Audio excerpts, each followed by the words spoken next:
అంటే ఏపీసీసీ అధ్యక్షుడు Gidugu Rudraraju hot comments చేశారు. వైసీపీ ఆరోపణలపైన లీగల్గా నోటీసులు పంపుతామని ఆయన వెల్లడించారు. ఇక జగన్ సీఎం అయిన తర్వాత ఎప్పుడు కూడా రాజశేఖర రెడ్డి మరణంపైన మాట్లాడలేదని గిడుగు ప్రశ్నించారు. వివేకానంద రెడ్డి మరణంలోనూ సీఎం జగన్ది ద్వంద్వ వైఖరి ప్రదర్శించారని తెలిపారు. ఇక కాంగ్రెస్లో షర్మిల చేరికతో జగన్ లేనిపోలి ఆరోపణలు సృష్టిస్తున్నారని గిడుగు తెలిపారు. విశాఖ స్టీల్ ప్లాంట్ విషయంలో బీజేపీ అన్యాయం చేస్తుందని వెల్లడించారు. ఇక తాడపల్లి నుండి జగన్ బయటికి వస్తే ఏపీలో ఏం జరుగుతుందో తెలుస్తుందని రుద్రరాజు వెల్లడించారు.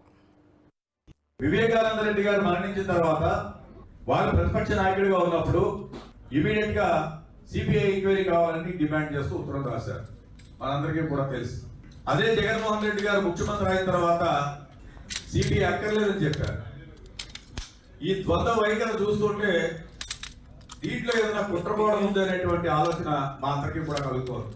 దివంగత మహానాయకుడు ముఖ్యమంత్రి మా పార్టీ నాయకుడు వారి తనయ అయినటువంటి షర్మిలమ్మ గారు కాంగ్రెస్ పార్టీలో జాయిన్ అయితే ఈ రోజు ఇవన్నీ గుర్తుకొచ్చాయా?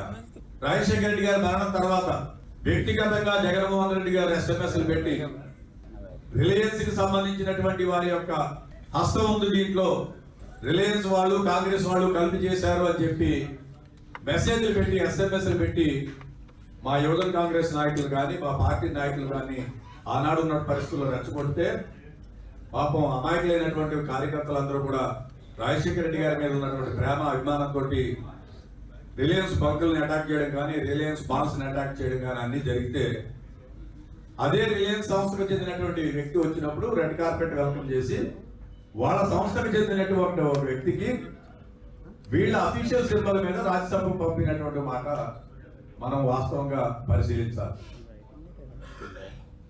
మీ ఇద్దరి మధ్యన ఎటువంటి లావాదేవీలు ఉన్నాయి?